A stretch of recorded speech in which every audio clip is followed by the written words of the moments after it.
No, for sure, dude. Thank you for taking some time and coming back on here. Appreciate Yeah, it. yeah, glad to be. Yeah, you're the second person to be a multiple time guest. Well, I know the first time we got into some deep stuff, so maybe I can this time maybe smooth the waters out a little bit. I probably confused a lot of people. It's all good. I get a lot of honestly, a lot of people reach out to me about that episode. It's one of like the top 15 downloaded episodes that I've released. Wow, well, that's great to hear. Great Yeah. to hear. I share it wherever I can, whenever it's appropriate, because we definitely hit on some good stuff in there. It's always we had some good bits that really I just can't even.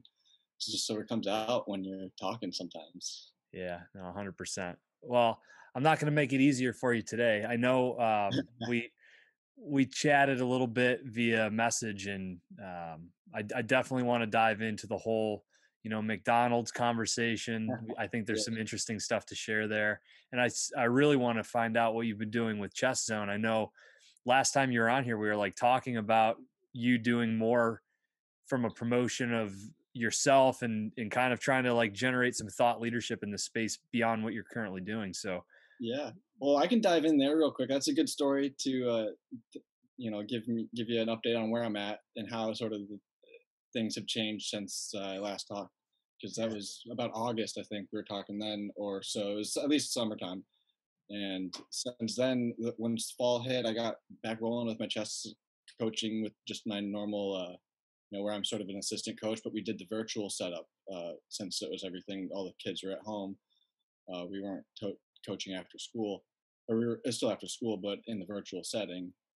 But I was finding just that I was playing, had a lot more time to play all through COVID. I'd been saving up games, and I've just seeing this whole trend on Instagram. People are sharing all their games, and I'm like, I play games that are just as interesting as those all the time. I mean, getting all these interesting positions that are, I think, teachable. That's why for all levels, really. So that's why I started to share them. Because additionally, I had some accounts reach out. They had seen my page because I like all these posts, and I'd posted some chess games on my personal page, so they wanted me to post for their page, and I started to do that, but it was a lot of like just small detailed work that I wasn't going to get paid for. And I was like, why would I already have this whole scheme in my mind to help share my archives, because I got like I'm on like 20,000 games or so on bullet speed that I've played. So it's just so many that I've saved out of those that are worth. So I'm trying to pave the way for how to share your chess archives with the chess zone, and then help other people do it who might not be as technically savvy to annotate the games and get the screenshots in the right framing and everything like that, because it's a little bit of detailed work, but I enjoy that. yeah. So like before you had the concept to share this with other people, was going back and analyzing those different screenshots and positions something that you were doing anyways? Exactly. Yeah, I have folders and folders on my computer from, oh, I've imported these games. A chess file is so minuscule on a computer. I mean, it's like a small line of text. It's very nothing. So you can save tons and tons of chess files and folders and so that's sort of what my computer was becoming. And I wanted to really get it in an organized way, because there's sort of a pattern that emerges based on things that I've discovered through my personal growth in chess, where now I play in a way where I'm playing against people who are playing at a very high level also, and we're just playing really really fast. So it makes things interesting and exciting, but it also, if you then go look at, okay, here's how it goes when you're playing super fast mode. Now go slow mo at that same thing, kind of like what software programmers call debug mode.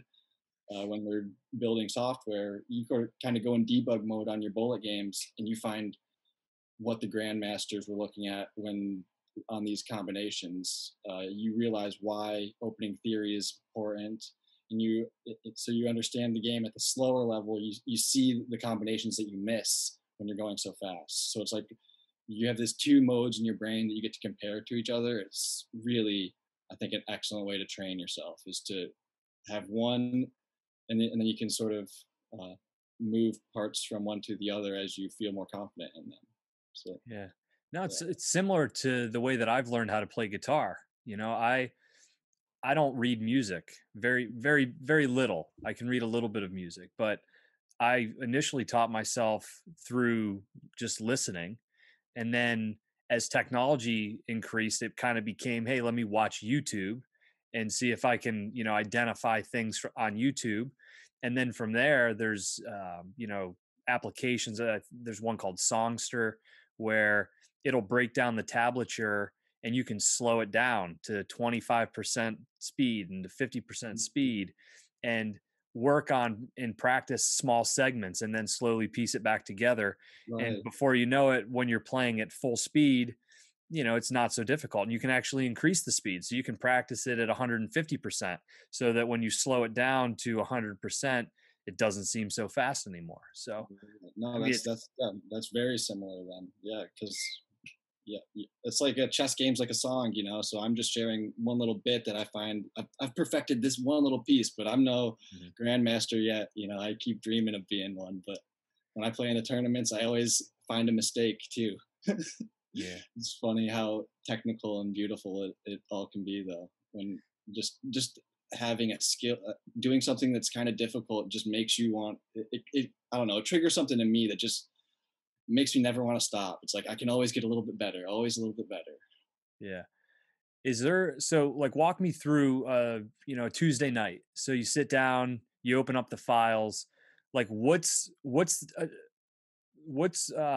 generating the direction in which you're going to go in practice that day, and what would then take place, and just kind of walk me through the mind of somebody who's going to try to improve their chess game.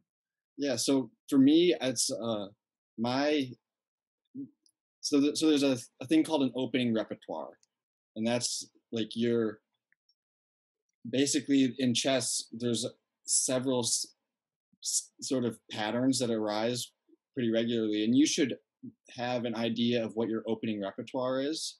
So Tuesday night, I mean, what I recommend for someone who's training is you would want to get down and have uh, sort of your game sorted in a database, which like there's things called like Chessbase and a bunch of free softwares online that most chess players can find. I use a free one that's called Jose that I downloaded based on the famous player Jose Capablanca. But so Jose is a great database where it's just you can move your games that it's all organized clearly. So a chess game is like a list of moves. So it'd be like D4 or one, and then D5 or whatever, like what your player each move. And so that list of moves becomes like a tree, and you just sort of follow the pattern of that tree, and you say okay, and then you select 6 games, and you might say I'm going to go look at these 6 games that grandmasters played that had this 3 moves that I typically play, because I always like to get my king pawn forward twice because I like to get my bishop out.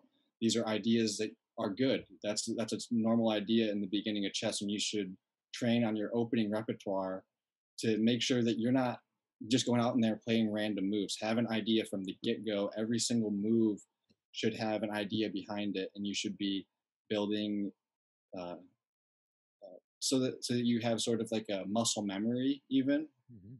And that's when then so once you've decided, okay, I'm playing the King's Gambit all night tonight. That's a good opening. It's solid. Grandmasters have played it in tournaments. I've seen Magnus Carlsen try it in his fast games. I'm playing the King's Gambit. That's all I'm going to play tonight. Every time I get a game where I'm playing the white pieces, I'm going to play E4 and I'm going to play F4.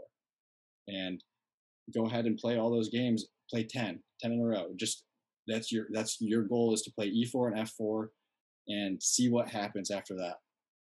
And then you go back and look at 5 game, or say you won 5, lost 5. I would look at your 5 wins first, 5 losses next. That all could take you. I mean, to play 10 games of bullet, that's 2 minutes a game. So 20 minutes plus another half hour, and you're gonna have an hour of training in, and you're gonna be solid on the King's Gambit if you go into a tournament that's 3 or 5 minutes per game, or even 10 minutes per game. You're gonna be like have so much time on your hand. If you go in the King's Gambit, you're not going to make mistakes because you're going to get past the opening sequence and you're going to be all in looking for tactical combinations throughout. And that's your beginner level training. I mean, there's way more strategy that you can have in the opening that 1600 and up requires you to understand. But until it's not even worth trying to understand that top level 16 move deep strategy until you solidly get first 5 moves in every time, you know that you're not making a mistake in the first 5 moves pretty quickly. So you're mentioning like the E5 and like all the different Mhm. terminology. Are you able to comprehend a game or a set of moves if you were to just look at it written out that way, or is it I, still different for you to like look at it on a board and actually see it take place and see the board in front of you? for me, I can I can think out a few. I can recognize the patterns, and if I see a position and then you give me the continuation of a few moves, I can usually do that just in my head. I can like look away from whatever I was seeing. Someone could show me a puzzle and say, "Hey," and then they could show me the continuation and tell me to recreate the board, and I could usually do that if it's not too many pieces on the board. But other than that, I'm mostly I can maybe read a game for 8 moves in my head and recreate it. Yeah. I mean, because it seems like it's having a really good memory and recognition of patterns for chess is, I guess I always thought like there's a high level of intelligence that goes into the game, and I don't think that that's not true. But I can see, and there's probably actually a correlation between high levels of intelligence and the ability to remember patterns. But There's yeah, that's there's that element of it. There's a psychological element that I think is more impactful of like you versus the opponent across the board when you're facing uh in person chess for really, sure. so explain that. What do you mean by that? It's just there's just elements of intimidation, the way the pacing of the moves, like so if I play a move that I think's good and my opponent responds immediately with the best defense to it, that's intimidating, right? But they might also just be bluffing and they might think that that was a great move and they're screwed.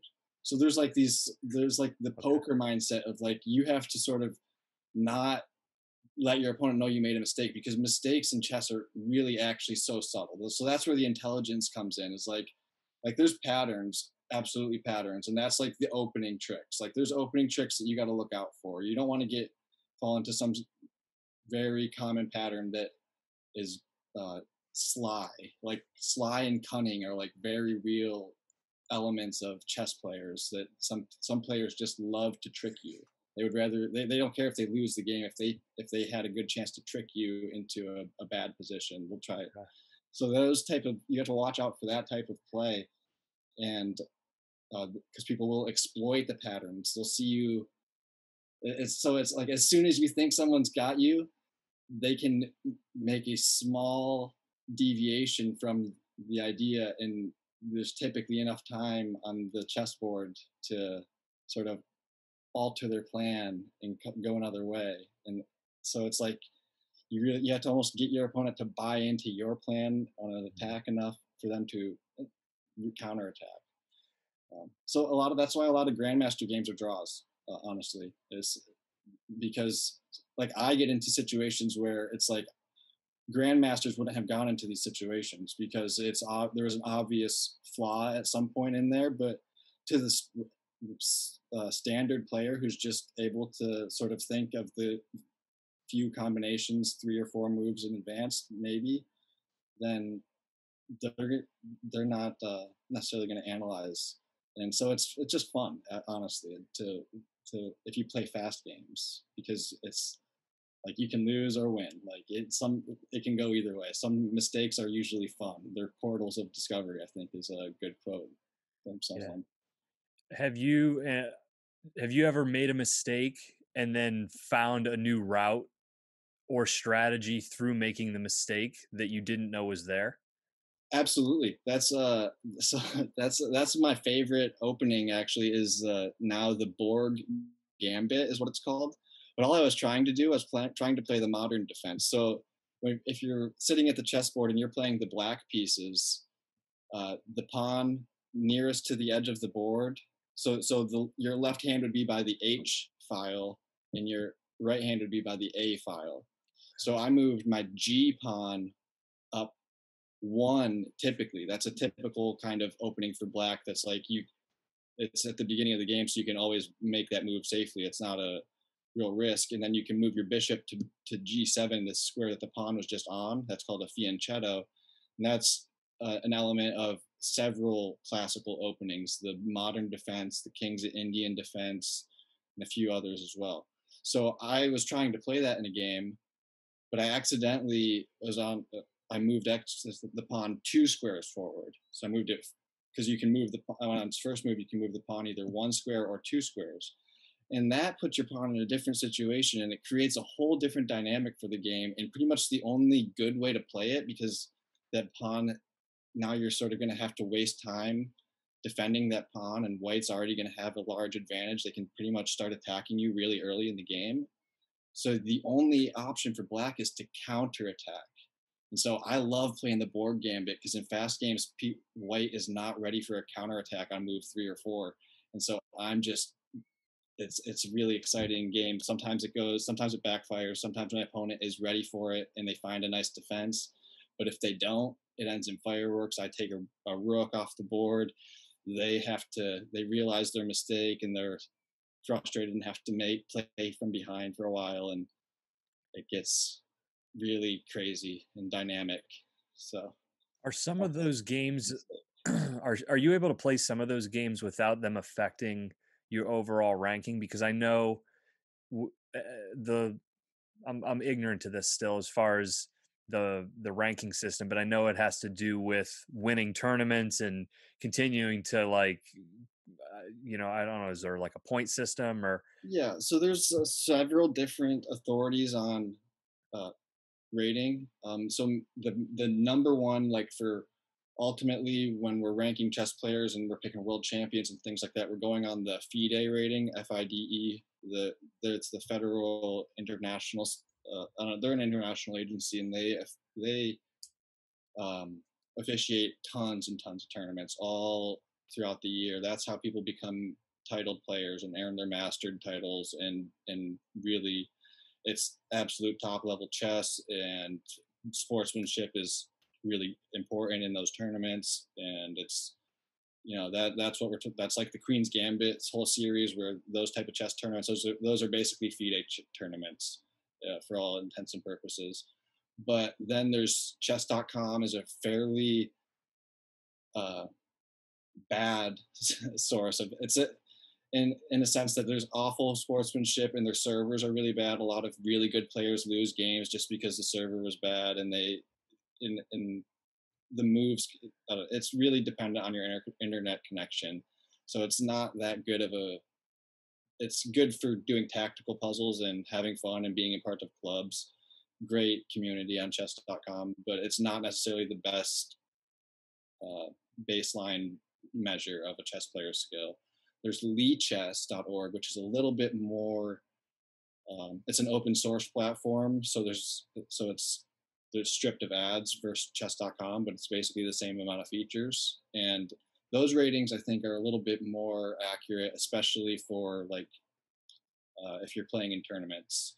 A lot of clubs will host tournaments. I've played in a few recently where you can win prize money. You pay through a website, and then you get to earn that through that website. You get a password so that you can enter the tournament and Mhm. earn cash prizes. Yeah. So I think Lee Chess is probably the next best behind FIDE. Okay. Yeah, cuz I'm thinking like there'd be so much for me in the way that I learn. There'd be a lot of value in trying things that I've never tried before to see if I can discover new patterns. But if the detriment of losing a match to somebody was negatively impactful to my score, then that'd be a hard way for me to learn because I'd always want to try to push the limits, but at the risk of failing. You know what I Sure. mean? Yeah, and the nice thing is most tournaments are a lot of chess tournaments are Swiss style tournaments. So what that means is Everyone plays the same number of games no matter what. So if you enter the tournament, you're going to play. If it's a 6 round tournament, you're playing 6 opponents, and so every time the winners will play each other and the losers will play each other, and the people who. So if you have after round one, you have 2 points, and uh, you're not going to play against someone who has 5 points. You know what I mean? Like, so it sort of separates itself out. So the competition still stays. So you get to rounds 3 and 4.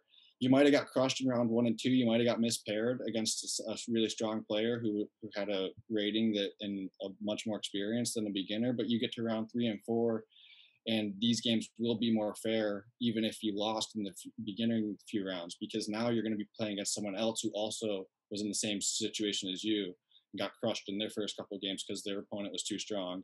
That opponent moves now to the top of the bracket and will compete for the money, and over time you can find where you can get in tournaments where it's bracketed, so you can play in the under 1100 bracket, or you can play in the under 1800 bracket, or the under 2000 bracket, as opposed to having to compete in the open section and have a better chance at some of those tournaments. So that's the way that chess uses the rating system to make it fair across all levels in most tournaments. So That's sort of stratify it like that. So the best prizes obviously go to the best players, but you can still be motivated to try hard and do your best and not make any mistakes even at the lower levels. mhm. But, Oh man, it's so you shared it was a couple months ago at least that there was a match going on with Magnus Carlsen. Is that his mhm. last name? Yeah, he's yeah. And I went and tuned in, and literally from like the first move, I was so confused. Uh, I mean, when you're watching somebody at that level, are you able to at least after the fact be like, "Oh wow, that was really intelligent," or are you? I mean, does it lose you? And what's the level at which you can start to appreciate it when you watch it? Yeah, so I had the same feeling with you that you probably had a couple years ago when I started to watch chess videos on YouTube. I was like playing a lot at work and on my breaks and things, and I was starting to get more serious about it, and I started to watch a few videos, and I was very confused. I was and but I and then I was there's some people's that were trying to make chess lessons and whatever sort of uh, video lessons, and I wasn't getting a good understanding of it. I was like, I need to just practice more. Like I think I'll learn more by playing, and that I think I did learn more by playing. And now, after playing more for a year with the goal in mind that I wanted to be able to understand these chess videos, I went back in. I just sort of like I was like, yeah, this is too much. And then now I come back in, and I've found that two things have happened. My understanding has improved because I've been playing a lot, but also the quality of commentating has improved, and there's good channels and better explainers. Magnus is not necessarily the best explainer. He's a little bit too technical. Sometimes people complain that he just doesn't he sees too far in it for people. He skips skips steps like in math. If there's people that skip steps, Magnus skips steps for sure, and it frustrates some chess players. So Agad Mater is a good authority who will. He's probably the number one chess commentator right now. He posts all the time. Agadmator, and he stays up to date. He When there's good games that Magnus plays or any of the top GMs are playing, he always posts about that. And then he has several other series that are worth going back and looking at. Especially, I recommend the Paul Morphy series, who is just an excellent chess player. Paul Morphy was like a young prodigy, early 1900s. Um, but so those games that Agadmator explains really, I think, helps once you go through that and you sort of get to have an appreciation of how he annotates while he commentates and takes you through some of the alternate variations that could have happened, then you start to have a better appreciation when you watch other people who are doing it either live on their games while they're playing. Is a common thing that happens on Twitch. A lot of the chess players will play each other and then they'll be live, or they'll uh, have a live match, and then two people, former GMs, typically comment on the play of between two players, so that the commentators sort of give you their perspectives as a GM, on what's happening, and that's a helpful way to watch, as opposed to just watching the moves happen. It's usually too fast and a little bit confusing. So I find the Instagram post is typically the best way so far to share a chess combination, because it's just a simple slideshow. The videos are great. You have to just comment though. You have to. So that's my next level that I'm working on, to Yeah. get to Agadmator's level, to try to explain what's happening in these chess games, because it's really, there's so much, and so that's where the creative process can overwhelm. Yeah. No, but I mean, you figured out the secret, which is consistency, and it sounds like you have so much archived content that being consistent really isn't going to be a difficult process, and you're constantly learning. So then there's fresh new stuff, which is really cool as well. I mean, dude, I was not like a chess person. I'm still not a chess person, but ever since I spoke with you, I've started to at least go back and kind of mess around with it and try to understand it to a little bit better level. And when you started to post all that stuff, I mean, it's really neat, and I can tell it's growing, organically, and I can see the people who are engaging in it, and I can imagine you're probably getting a lot of stuff, Yeah, in the private message section as well too. a bit, quite a bit. Yeah. So I mean, you definitely planted the seed, and gave me a little bit of a kick in the butt to get my put one of my ideas to work that I've had brewing for a long time. And but then additionally, there is just that organic momentum. I might as well be part of it. Uh, Hmm. and then the Queen's Gambit whole. I don't know if you got to watch that Netflix series, but I mean, even if you don't play chess and you don't like chess or whatever, it's a good show. I mean, it's a good 7 episode limited series if you appreciate a story of an orphan child becoming a prodigy. I don't know. It's pretty cool. Yeah, I hadn't watched it, and I was gonna. Was one thing I wanted to ask you is, had you seen it, and is it like, does it kind of like measure up to the sport of chess? Yeah, no, they did a really really good job with all of it. The grandmasters agree that all the games are fairly accurate for the time periods that they're trying to portray, and the storyline just hooks you from the first episode. You have, like all series, there's some setup, so you like have to like pay attention. But once you get all the details of the first episode, it's like you're just, what happens next, they gotcha. Hmm. um they it I think it accurately depicts the drama of a chess tournament, and they accurately depict what I dream, like having a chess team and being a chess pro is like. I mean, I've never gotten paid to go try to win a tournament, but like that's what I feel like. If you're trying to go to a tournament, you want to be like a boxer who has like 3 or 4 people in your ring that are like getting you pumped, psyched up, like, and making sure you're on your crap. So I mean, I would have to imagine. Oh, so, I'd have to imagine that even though it's an intellectual pursuit, and there's still personality that's tied to it. Are there, like, who's the Happy Gilmore type guy of chess? Like, is there like the wild guy, and then like, you look at every sport, and it mhm. seems even if it's poker, you can find the different types of personalities, but I wasn't sure if chess being a little bit more buttoned up was. So that's funny you say that. There's one guy I've been starting to follow a lot more often because he's kind of a wise guy. Is Anish Giri. He's a younger grandmaster. I think he's from India, and he his YouTube channel is a blast. He's always pretty, has this like sort of dry sense of humor that chess people just really seem to love, which chess people is sort of a thing. Like, we have our own sort of memes that circle around in our communities that are just really accurate for people who just play a lot of chess. So Anish is a great commentator on that. I would call him the Happy Gilmore, but there's uh, Hikaru Nakamura. I always say his name wrong. Hikaru is one of the best blitz players, and he's played against Magnus many times in top level championships. But his commentary is pretty good during his live streams. He's on Twitch all the time, like 20. Oh, it seems like 24/7.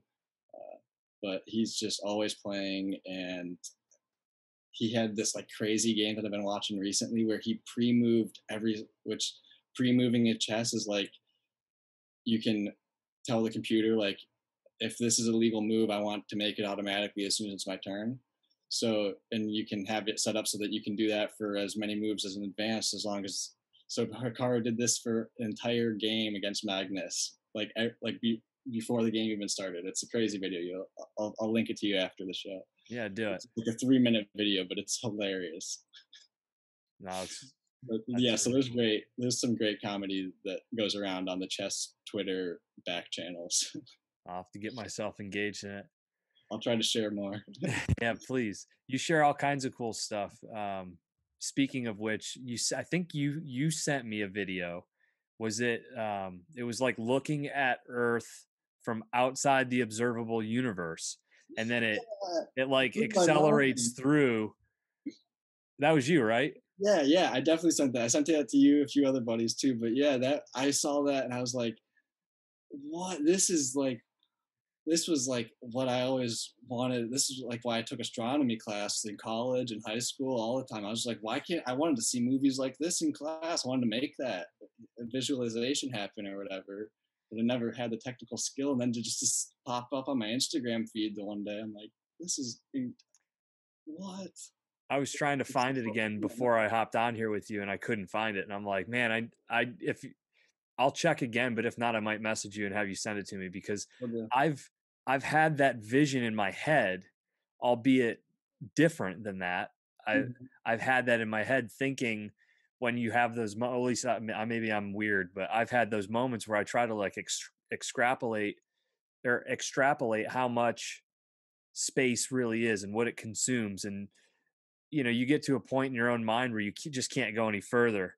But that really did a great job from a visualization standpoint, and it got me thinking about even more all the things that are happening. I don't know if you're following all the UFO commentary and Okay. dialogue. Not intently, but I definitely see most of the top news that comes about it. Yeah, I was just reading again the article from Hawaii where that bluish rectangular orb was like photographed, videoed, and reported to I think the FAA as well as multiple police phone calls, and it like dances in the sky. It's pretty dope, man. If you haven't seen it, you got to I watch haven't. this video. I'll have And to then find it that. drops into the ocean, which is really similar to what Commander David Fravor said with the Tic Tac Right. UFO, which is that it dropped down and hovered above the water, and that there was something like underneath the water. Mhm. And when you think about the fact that what is it like 95% of the ocean is unexplored. Yeah, I know it. And it's like that's vast. We could never. I don't know. And like even if someone had, then they call them crazy because they're like isolated and there's no corroborating story because you're in the middle of nowhere and they can just. I don't know. Yeah. But I think those videos are. I love seeing them. I don't. I just never have the technical skill to know a fake from a not fake. So I'm like, I've gotten frustrated because I trust it. I trust the people who do have the technical skill to differentiate it. But that's I do not have that skill. So it's like I always have to take it on someone else's authority. So that's where we get stuck in the mud. I think Yeah. uh, any progress ever. So I was just watching too. There's and I need to confirm this. I did as much confirming as I could, but during this COVID relief bill, there there's a lot of provisions to all kinds of other things outside of COVID. Mhm.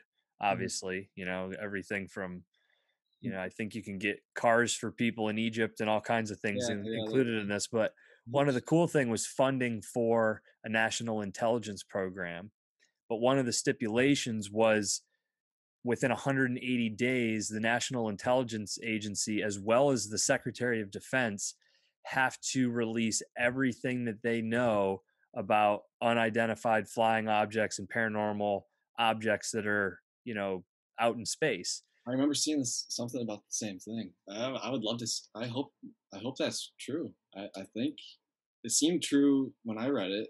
Like Yeah. however I was reading, came across that same type of information. I would. They should. It's beyond time. We know that there's some sort of stuff. There's been enough people come out and talk about it. There's Netflix documentaries. Let's go. I mean, what any secrets? I think let's clear the slate. hmm Yeah, no, I wonder though, right? I mean, watching how the world has responded to everything in the last year, what would happen? I mean, well, I guess we know what would happen because they did come out and say they found or they have in possession spacecraft that are not from this universe or not from this planet or something like that too, I think is what the Pentagon said. I know people who are listening to this probably think I'm absolutely crazy and out of my mind. So No, please go and Google this because I don't want to look take what into was it. a like Look on the into rails it. conversation about chess and turn it into No, like hey, conspiracy row. But I think it's incredibly intelligence thing. insane that we're look again talk about COVID. I want people to be educated. People, please get healthy, exercise, take your vitamins, get outside in the sunlight. You know, wear a mask when you're around people. Be kind to others. Don't be an asshole. But why are we not talking about the fact that all these UFO things are happening? And is there a reason why the government is deciding to share this information now, as whether it's a distraction from what is happening or it's a really opportune time to share it? But then it's like, why are they sharing it? It just seems very strange that this is all happening. But then again, maybe it makes more sense than ever given everything else that we're watching happening right now. Yeah, maybe they've lost, control of the ability to suppress the information. You know what I mean? I mean, I don't think. I think that if the information is, if there's a bad guy at the end of this information trail, I think that bad guy is suppressing the whole trail, right? So I'm like, that's my thing. I'm like, why are we suppressing this? Either we're protecting a select group of people who've done bad with this conspiracy, or we should just let this information be free. I don't know. It's bizarre to me that, but I think they'll think that it'll cause too much chaos because people won't. People are already divided on being able to trust anything. So like, Well, think about it right now, right? Like there's a separation of church and state, right? mhm, And without getting like all political, I think part of that is God would be bigger than state, and you could always kind of resort to God, and maybe that's not even. But to me, that would make a lot of sense, right? That you can't, you need to keep God out of politics because you have to have politics that are just relevant to not supernatural things. And aliens, in a sense, are bigger. Like, if there's something that's that intelligent and that much more advanced than us, that they're, whizzing around here with technology that we can't understand, at what point then does everything else just seem like that's just not important anymore? Like government, who the fuck cares, man? There's a right. gigantic spaceship with beams coming out of it, and there's like interstellar travel and all kinds of other crazy shit. That's where I'm Like at. I'm like, I would already be jumping on to like, how do we yeah, like why am I going to go to who work would today? join? I want to join. I was always on the merge team for sure if there's AI coming on. So, but if they're already here, I want to be on their team. I don't. I'm a peaceful guy. I've always wanted to, be the one who will teach. I'll teach you guys chess. You guys teach me how to fly invisibly. Yeah, Deal? no. Yeah, my hope is that it's not like Independence Day, and I don't want to be one of the people on top of the building with the signs, and like all of a sudden it just beams and explodes the building. But Yeah, I That's probably more likely actually, because they probably think we're fairly terrifying as an entire race since we send rockets across the lake with people filled uh, Yeah. all the time. The It, big oceans, we just jump right across there. They're like, how do they send these planes across there? Why do they send their people? It's so dangerous. They put them in these rocket ships filled with gasoline. yeah. If you had to make a wager, one guess that by the time your life is over, let's say you live a nice long full life into your triple digits, so say another 70 years, will you see definitive evidence and will the discussion be pretty clear around extraterrestrial life? Uh, I think so. I think either extraterrestrial life or uh, sort of, I don't know if you've ever gone down the transhumanist uh, realm where people sort of, it's like become sort of a machine. Man merges with machine and we So become like flying machines. Leary.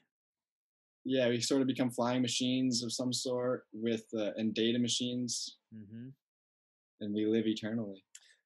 Where we would I don't almost think we could even download make our that. downloading our consciousness into a machine of some sort. I think the exponential power of the internet is we're just at the peak. We're just beginning to start to tap into the power that we can use with computer code and internet software programming and applications. I mean, by the time I'm 60, my data trail, unless I stop, but who's going to stop me? And I don't want to stop. So my data trail, if I track and archive all of my activity for eternity and loop that around, I can recirculate myself when they make hologram bodies in 30 years. No, I don't know. I Yeah. don't. No, I mean, it begs a good question, right? It's that question, like, if you can assume that the future brings technology like indiscernible uh, artificial reality that's indistinguishable from current reality. If you can assume and understand that that will be possible at some point with the evolution of technology, then how do you know that you're not even living in it today? Fair enough. I mean, yeah, time is our biggest driving factor. We believe in our calendars more than anything else. Um, and our calendars have matched our seasons for a long time. But now, the next chaos thing that we might experience if climate change keeps going is that our calendars stop matching seasons, people forced to migrate.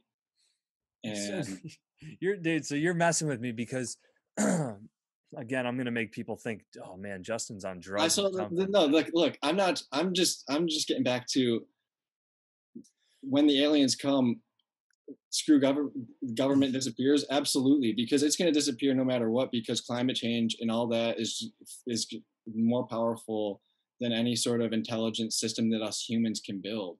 So I'm more of, just there's all these that we can go as far out as we want. We can transform our human bodies into data machines. We can be holograms, but at the end of the day, Earth is really driving the ship here. Like the Mother Earth is a real thing, and the trees and the plants are gonna either decide whether we stay here or not before another sort of quasi-human intelligence form that we haven't identified in any sort of biological terms yet Yeah. uh, does anything to get rid of us. We go hard on Earth. I don't know if you know Lil Dicky, Little you know Dicky. the rapper. Okay, yeah, yeah. Oh man, he's got a great one. He goes right down the whole rabbit hole that we just did on his rap of uh, pillow talking. I think. I'll Yeah, have to check it out. we go hard on Earth. Well, I mean, and that's not even taking into account things like Yellowstone, which could explode, you know. Well, oh man, yeah, that's true too.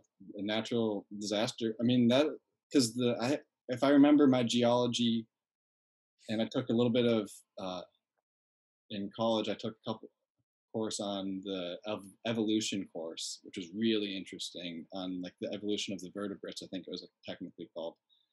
And man, that from if I, but to I remember correctly, it was a combination of volcano and asteroid all at the same time that took out the dinosaurs.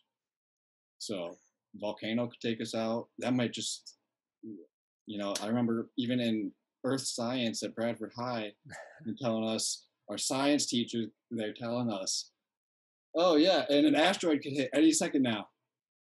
Like it's a joke, I mean, but it was like it's true, it's a joke, but that's like that's the world, the universe we actually live in. But I get, Yeah. Well, I mean, that's what always just confuses me. There's like this level of calmness by like people who study space, yet there's such a lack of understanding to the point where maybe the known and even some of the unknown universe that's out there is only a small figment of something even much larger that maybe has flexes to its life cycle that we've never been able to see, but that could turn the lights off just like that and only just be a figment of its magnitude, you know? yeah, I mean, I believe that theory's been articulated in mathematical terms, even I think, but oh, yeah, I don't know how to. I've got all types of YouTube playlists that I save when I come across that stuff because I listen to it and it makes sense. And I watch the video and I'm like, like I remember this one Lisa Randall. She's a great astrophysicist. She talked about how we can see to the edge of the universe, but we can't see what's out beyond it. I mean, like so, like we've measured all the way to the edge. We just can't see what's beyond it. So maybe it's just a bubble. Someone on the other side of the bubble machine pops this, and it's just a game, and then starts all over again. Maybe we merge with the other bubbles. That seems to happen a lot. I don't know if you've ever had a bubble machine or whatever, but Hmm. fun at parties. Oh, the possibilities are everything that we ever could possibly imagine. Just infinite amounts of time, right? I mean, and Yeah. that's what fascinates me so much. And that used to scare the hell out of me, and now that almost makes me get up in the morning to explore a little bit more. Even though life can get mundane and repetitive at times, Hmm. there's a part of it where every day I feel like I try to explore just another part of my brain and potential of what's out there, even if it's so crazy and off the wall. And I'm thankful I have friends and family who like allow me to talk about this crazy shit to them and exercise it. And sometimes I leave just thinking that's just crazy enough. It might be true. And then other times I'm like, what, what happened to me? Like, like what the hell? What the hell happened to me that my mind even goes to some of these places? But yeah, No, you you have should. to. It's good. You should. I think it's most important to let it all out. This is, I think, our if if there's multiple art if there's multiple life timelines and this is just one of them, like this is the one where we're supposed to get everything out in the open. Like this is the one where that I believe that fundamentally, I believe that's what the Buddhist teachers even always meant, and like that's sort of what Ram Dass teaches, who sort of tries to bring the Buddhism back to the Zen West reality.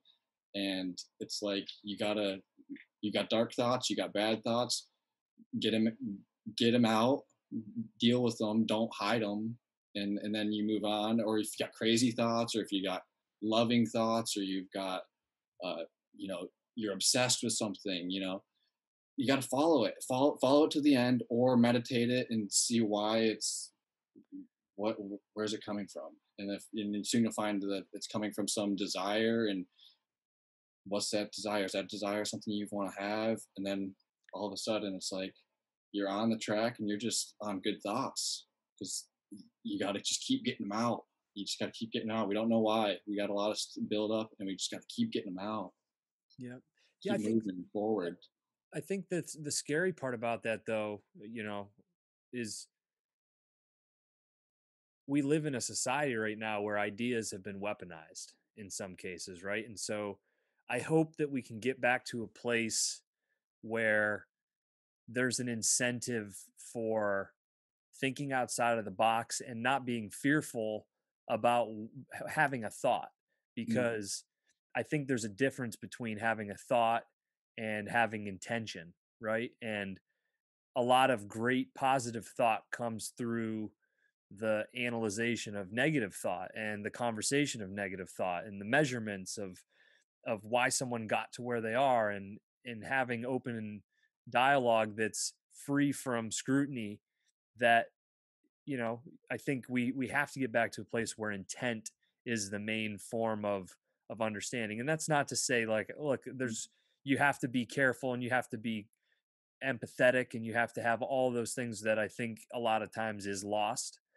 But I'm very fearful watching this assassination on free speech as it pertains to people who truly do just want to explore all facets of mind, thought, society, culture. And you can't do that effectively, in my opinion, if you have to be careful about saying things, and the consequences of saying certain things could result in you being canceled, losing everything that you've ever worked for. That to me is just so counterproductive for our growth and recovery, because we're in a bad place. I mean, no, if you don't believe that, we needed recovery before COVID hit. That's yeah. the first thing. So yeah, and then now we're gonna squash out any person who wants to start a new channel or build a new following. Like that's, I mean, if every time if we're gonna anyone starts to get some momentum behind them, and then people, you can't like, I don't know, CNN doesn't take credit for all the every bad thing in that happens in the world, but they broadcast on every bad thing that happens in the world. So what the difference is it? I mean, we let people sort of build their networks if they're good at it. You know, let people decentralize the journalism of the world is what I want to see, and I want everyone to buy back into journalism again, but buy from a specific subscriber who's not CNN, not anybody that we know. I don't find a new brand that nobody knows of. Everybody should go find a new, news source that is consistent journalism and subscribe to them and pay them money every month for that information that you get, your videos that you watch and that I mean, to an extent, I think that that would help change the information dynamic if we did find a way to buy back into the system because the advertisers just control everything Hmm. ultimately at the end of the day. Who pays CNN bills?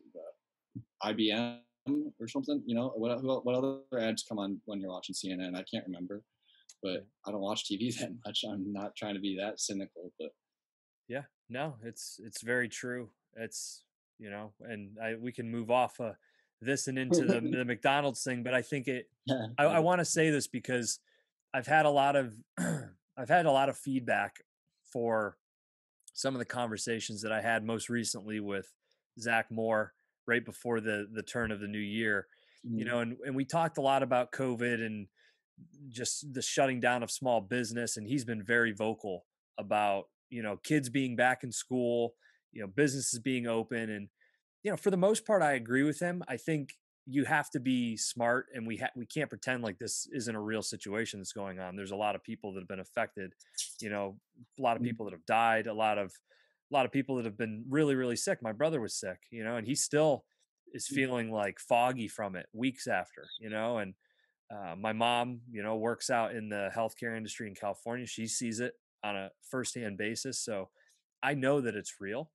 oh yeah, But and I don't, and I want to preface, I don't think that someone's cooking this up in a boardroom, right?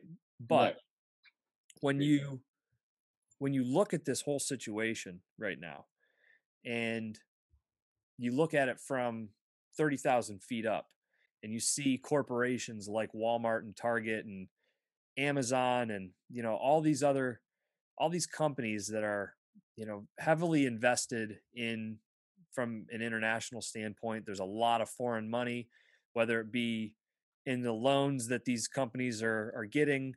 There's a lot of think even like the NBA. There's a lot of incentive for growing their revenue streams outside of the US. And so when you can't grow your business anymore for investors in the US and you have to grow into outside companies.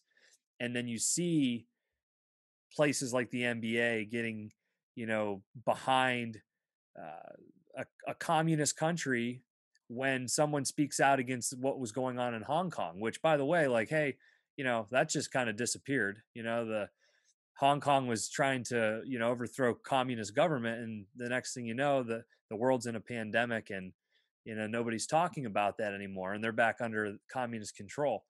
But I want to tell people, and I'm not looking for, you feel free to share, but I just want to state, open up your eyes a little bit, folks, and support the small businesses in your community, because there seems to be a very strong incentive for companies who have an incentive to grow outside of this country because they can't grow anymore inside of it.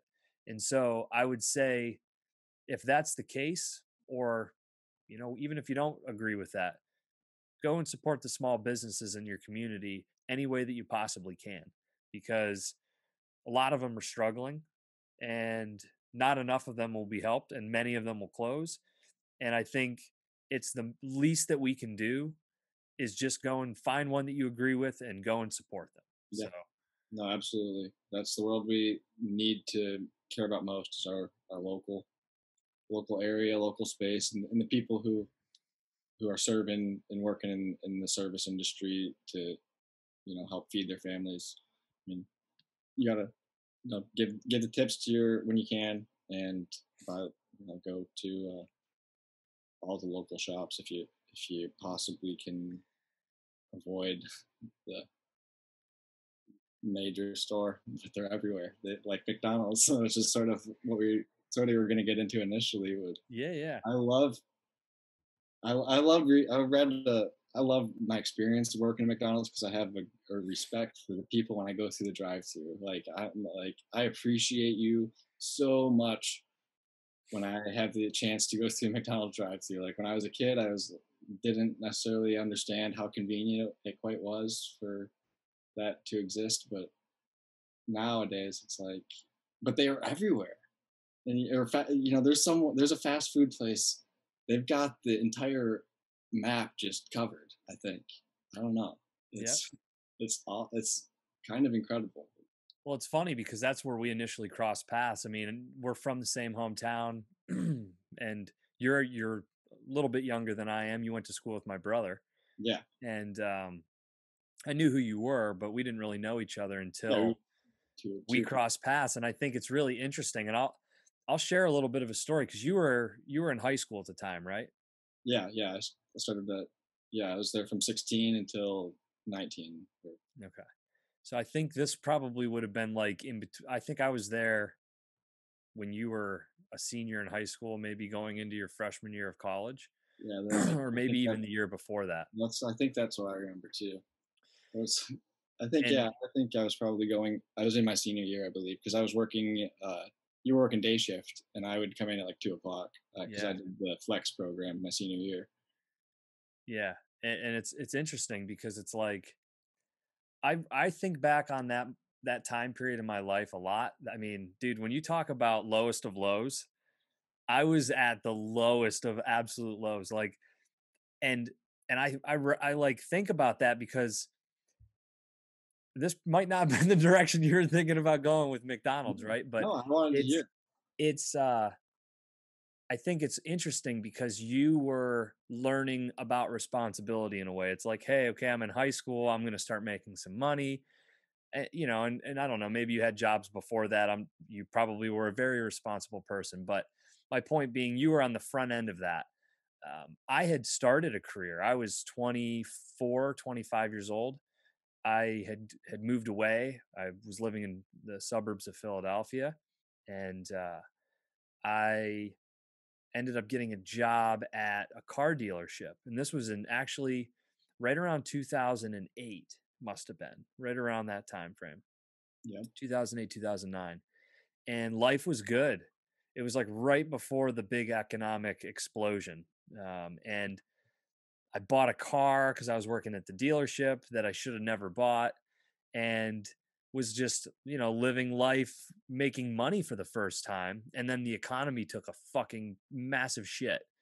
And over the course of like a year and a half, it just continued to catch up with me. And I remember getting to a place where I had gotten some speeding tickets and I forgot about one of them and I was going to lose my license. And I was sitting at home thinking, like, I'm working at McDonald's right now. And this is like my worst nightmare. I'm in my hometown. People would come in and I was like deathly embarrassed. I would like cover my face, right? And I remember I got asked to come into the back and I thought I was in trouble. And I'm thinking, man, I just try to like put my head down and work. I have a little fun. Maybe I eat some nuggets from time to time, right? Drink a chocolate milk or two. Yeah, okay. But for the most part, I was like towing the line because I just didn't want any fucking problems. I was kind of like just ashamed of myself, you know? I come in there and they take me in the back and they're like, we wanted to have a conversation and see if you wanted to enter the management program training. And I told my brother and he started laughing. He's like, oh, they're going to make you a blue shirt, you know, like, oh, here we go. Yeah, And yep. I just remember being like, this is it.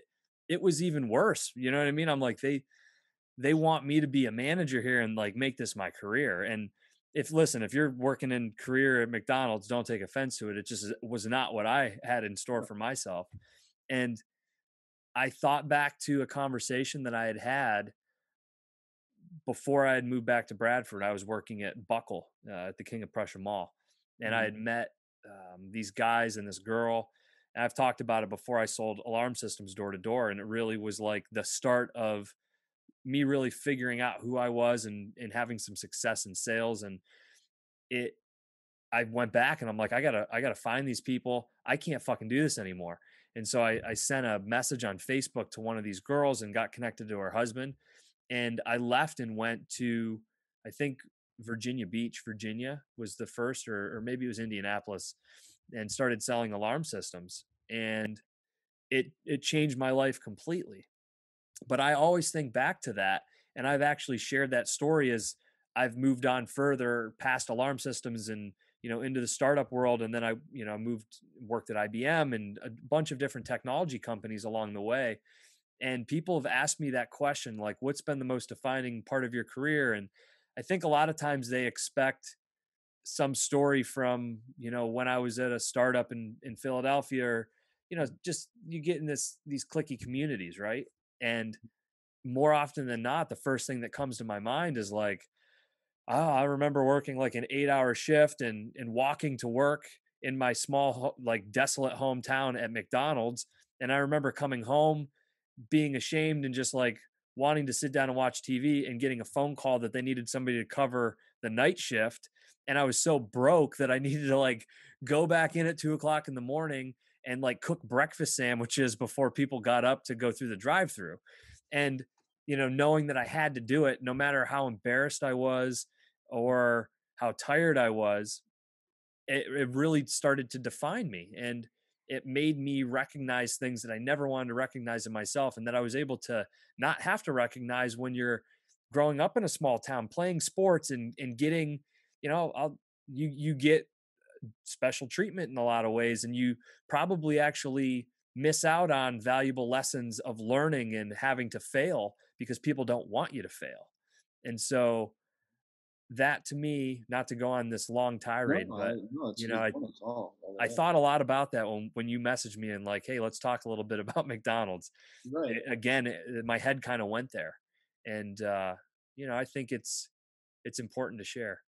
No, yeah, and that is see, and I sort of thought that I couldn't remember sort of I knew that you had the alarm system, but I couldn't remember how McDonald's played into that and whether, you know, you were in back in Bradford between I just didn't know your timeline on it. I couldn't quite put that back together, but I remember it does make sense to me that they would have asked you to be a manager because I always thought like from whenever I came around, like I didn't know you either. I knew of you. I knew you were one of the Jones brothers. I remembered, from basketball and stuff. I kind of remembered maybe you had, but anyways, I was like, this guy's just, he seems like he's the boss. He's like a leader. Like you have that swagger about you. You always did, even when you were, you don't even mean to not, like, you're like, you know what you're doing.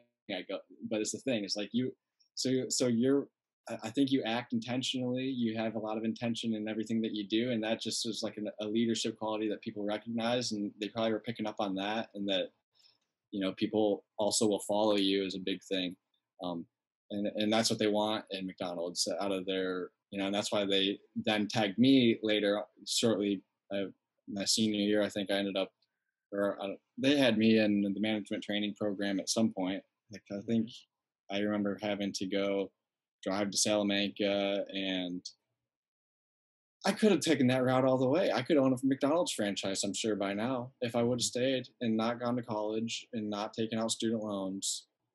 But it wouldn't have given me the life experience. I wouldn't have traveled around the world. I wouldn't have probably have the confidence that I do to share my ideas, because although you get a good mix of people in McDonald's and you build strong relationships, like, and um, I don't know, you do get stuck in a sort of a cycle. It's a good feeling. It's like a small town happens in McDonald's every day, but it's, I don't know, it's redundant. I think it's something that people should add into their life, and we should cycle it through. It should be like a recurring sort of rite of passage in life. How you, a way to do your service to your community is to work those fast food shifts. Yeah. You, or something equivalent to that. If you don't do the fast food shifts, maybe you do the grocery shifts. Maybe you do the cart duty. Maybe you do. But all these things, it is important that I think that there's enough opportunities, and if we automate all of them away, it's kind of scary. I don't know what's the next step. So it's, and then how can we transition the same concept of fast food into more healthier routes, so that we're not continuously feasting this addictive. The food's actually addictive. I love it. It's literally, you addict to it. You can't stop eating it when you eat it every day. Like, that was what I, when I worked there every day, I was like, I loved it, but I would eat it all the time. It didn't make me sick by any means, but when I stopped eating it, then I would be like, just be cravings. Like, I'm a person who smoked cigarettes and quit smoking cigarettes. To kick the McDonald's French fries, and I don't think it's possible. I think it's literally addictive. Uh, Maybe worse than Diet Coke. I don't know. Um, but you mix the two together. But ultimately, doing service to your community is good, even if if it's serving food. However, we got to do it. It's so important, and Yeah. and it's something that happens in local everywhere. Yeah, and I think, in I don't know, maybe living in Bradford in a small town, there was more of a stigma because I I know going out to LA, I'd go into like an In-N-Out burger or even a McDonald's, and in a lot of cases there's professionals working there. It's just another job. But there was just this mindset of in Bradford that when you've moved away and started a career and it didn't go well and you came back and it ended up at McDonald's, that it wasn't like on the path to success at that Oh, point. no doubt. There was definitely a stigma, no doubt. But I think it's a false stigma. I think that it's worse to not humble yourself and just, you got to do what you got to do. Pay the bills. If it comes down to it, whatever you got to do to get to the next level, to keep moving forward, and keep getting to a place where you have, I don't know. I'm all about not having a boss. I'm all about fire your boss mentality, and Mhm. it's not easy to be a self-employed, self-driven person, but I think if you strive at it hard enough, it gets you there. And but it's good to know that there might be a small gig to grab every now and then. But if we keep shutting the economy down and we don't have small businesses, it's kind of scary. Yeah. No, I was looking at an Elon Musk quote the other day, and it was if you take a look at your 10-year plan and you ask yourself and put together a strategy on how you can accomplish it in 6 months and just try to do that, more than likely you won't, Mm. but you'll be much closer to finishing it than you would have if you continued on the path of it being a 10-year plan. And That's I'm huge. really trying to think about that in as many ways as I can. And, you know, I wrote it down at the beginning of the year, and I got to say, I mean, we're a couple weeks in and I already feel like I'm closer to it than I could have ever imagined. And it's like, how is that possible? We're 2 weeks in. Yeah. And it's because I wouldn't have even thought about it maybe once this year, because it's 10 years away and life throws enough at me to keep me busy in the moment. And so I like wrote it down on notebooks so that every day I'm thinking about that goal that otherwise I would have just continued to put off, and it would have been the 20-year plan, the 30-year plan, you know? Yeah, no, that's what's driving me. Every day I'm posting a chess puzzle every day. That's I've committed myself to it mentally. It's like a job that I have to do to myself. And then on top of that, I'm gonna make chess video. I'm gonna make a chess lesson every day. I'm gonna find other chess videos, and some days I'm gonna pump out 10 chess videos so that I can organize my course. This was my 10-year plan. I'm going to do it this year. You know what I mean? Like, so I'm with you. It's time to accelerate. 2020 was a catalyst of sorts. Uh, Use it for good if you can. And if it's got you down, like I have, you do have my deepest sympathies. Like I'm just optimistic person, but I'm not trying to put people down who are down now, like, and can't get going. Like I get it. It's freaking tough, and then weather gets people down, and that's legitimate too. Like it's hard to get stuff going in the winter. It's hard to get motivated when it's cold outside. It hit 33 in Austin, Texas the other day. Yeah, I saw there was snow. I couldn't believe it. I could not believe it. But you gotta, find something that motivates you, follow it, and Go it's good. follow David Goggins, watch a few videos.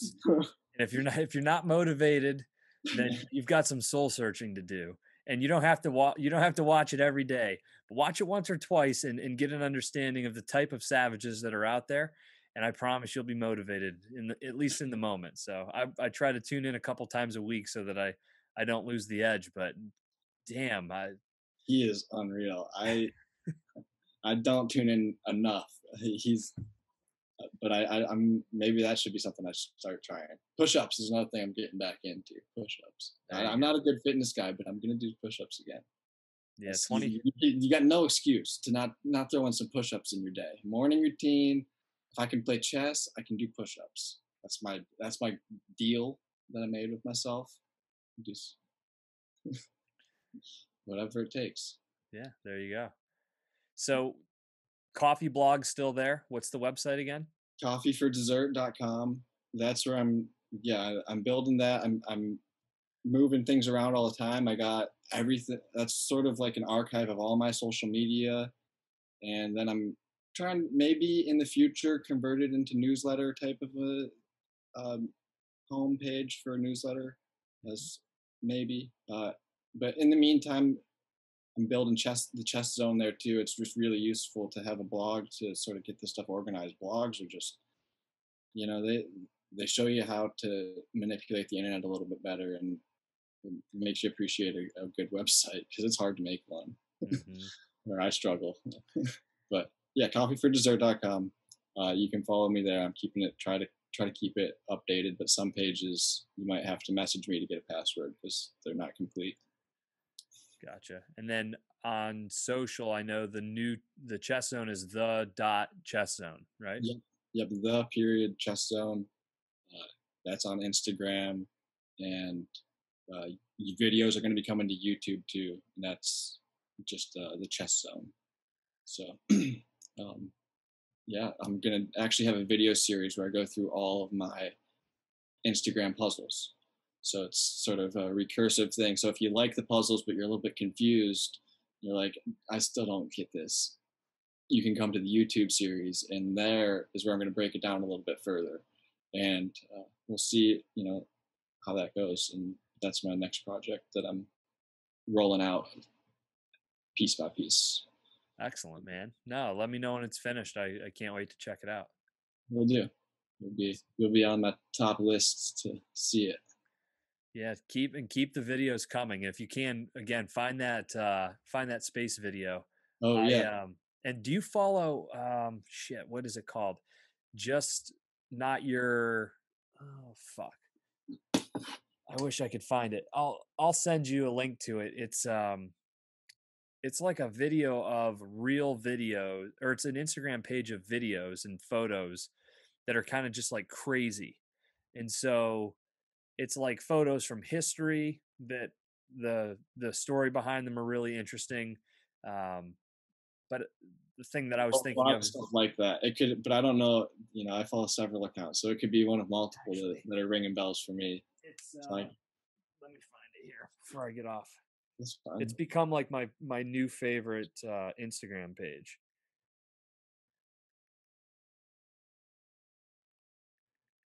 There we go. It's called Just Another Day in a Crazy World. I At don't, Just Another Day in a Crazy World. And so like the most recent photo is like a thing of money, I and see it it. Just pulling says it up. $7.5 million cash found in a storage lock and auctioned off for $500 in 2013. So it's just like random stuff like that. That's cool. I'm going to follow that. I have not seen this account. This is cool. Yeah. But like if you go back in it, there's a video of like a simulated DMT trip, and like they just random shit like that, and it made me think when I was thinking about that video that you had sent me. But I figured you'd get a kick out of this. I mean, literally once a day, something pops up in my feed with this where I'm like, you got to be shitting me.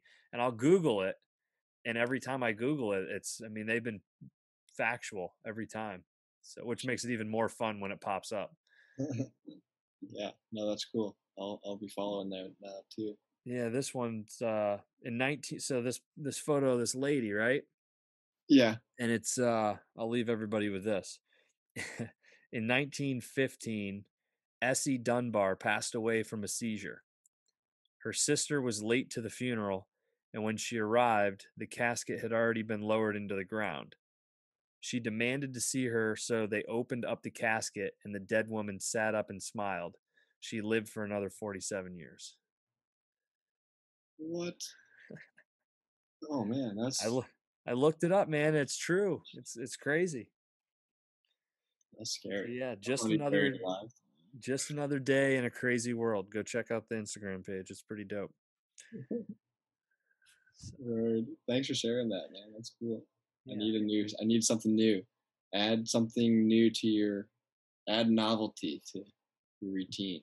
Anything I should be tuning into, or anybody else should be? Oh, what if I do? Oh, yeah, Pog Champs. Oh man, if you like chess, you just want some chess fun. Pog Champs 3 is coming out, and they just announced the lineup tonight, just like an hour before we got on here. Pog Champs 3, Hikaru Nakamura, who I was talking about earlier, plays. They set up a sort of a chess competition where with celebrities. There's Logic, I think, is in it. Ryan Wilson. They're still trying to get Elon Musk in, but no, we'll see if the Twitter gods can make that happen or not. But yeah, look up Pog Champs 3 if you're like starting to feel this chess vibe. It'll be interesting this season. Pretty fun. Awesome. Chad, thank you again, buddy, for coming on. And Glad to be let's here. plan on linking back up in a few months. See kind of how 2021 continues to progress, and Yeah. I'll be tuning in. I'm looking forward to seeing you continue to grow the chess zone. Heck yeah, man. Go Bills. That's right, Bills Mafia. Yeah, baby. Let's go. Hey, take it easy, Justin. See you, buddy.